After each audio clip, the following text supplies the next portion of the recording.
Selama proses Pilkada Jakarta, publik terutama dari kalangan Muslim banyak yang bertanya-tanya, apakah Gubernur Basuki Cahayapurnama layak memimpin ibu kota? Latar belakangnya sebagai Tionghoa beragama Kristen menjadi alasan. Padahal selama menjabat, Gubernur Basuki dan wakilnya Jarod Saiful Hidayat banyak membuat program-program yang pro-Islam. Bahkan sebagai seorang Kristen, Basuki memiliki nilai-nilai kebaikan seperti diajarkan dalam Islam. Dukungan dan kepeduliannya tercermin dalam beberapa program dan kebijakan yang ia buat. Di antaranya, pemberian kartu Jakarta Pintar Santri bagi anak-anak Jakarta yang ingin melanjutkan pendidikan di pondok pesantren. Kartu Jakarta Pintar bagi para siswa sekolah Islam, mulai dari Madrasah Ibtidaiyah, Madrasah Sanawiyah, hingga Madrasah Aliyah, bahkan hingga mencapai 2,5 triliun. Mendukung pembangunan dan revitalisasi masjid dan pusat kajian Islam di Jakarta, seperti pembangunan Masjid Fathahillah di Balai Kota, masjid pertama setelah sekian periode pergantian Gubernur Jakarta. Pembangunan Masjid Raya Daan Mogot Jakarta Barat yang megah dan mampu menampung hingga 12.000 jamaah. Revitalisasi Jakarta Islamic Center yang diproyeksikan sebagai pusat kajian sejarah Islam terbesar di Asia. Revitalisasi Kompleks Makam Mbah Priuk yang akan menjadi cagar budaya dan ziarah agama Islam. Desain dan perencanaan pemugaran sudah disetujui ahli waris dan akan segera dimulai pembangunannya.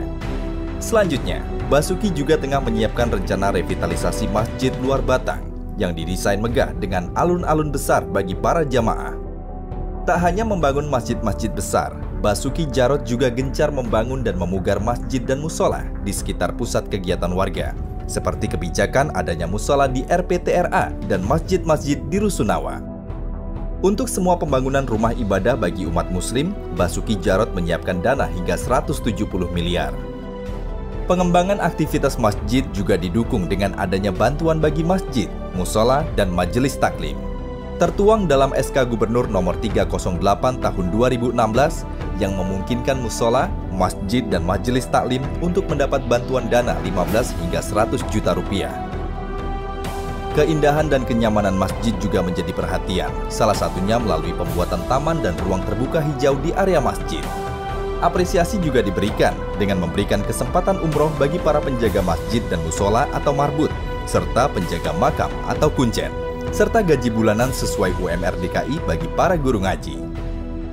Warga Muslim berprestasi juga mendapat apresiasi lebih dari pemerintah DKI. Di antaranya mereka yang menjadi juara dalam seleksi Tilawatil Quran atau STQ dan juara Musabakoh Tilawatil Quran MTQ NTB.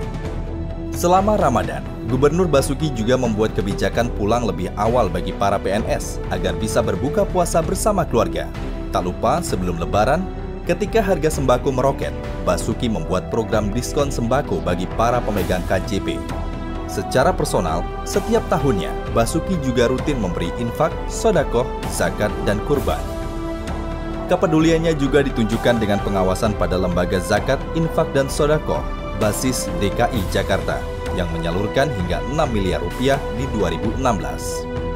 Ketegasan dan prinsipnya akan penegakan nilai-nilai kebaikan juga terlihat tatkala Gubernur Basuki tegas menutup lokalisasi Kalijodo dan mengubahnya menjadi ruang publik terbuka ramah anak atau RPTRA.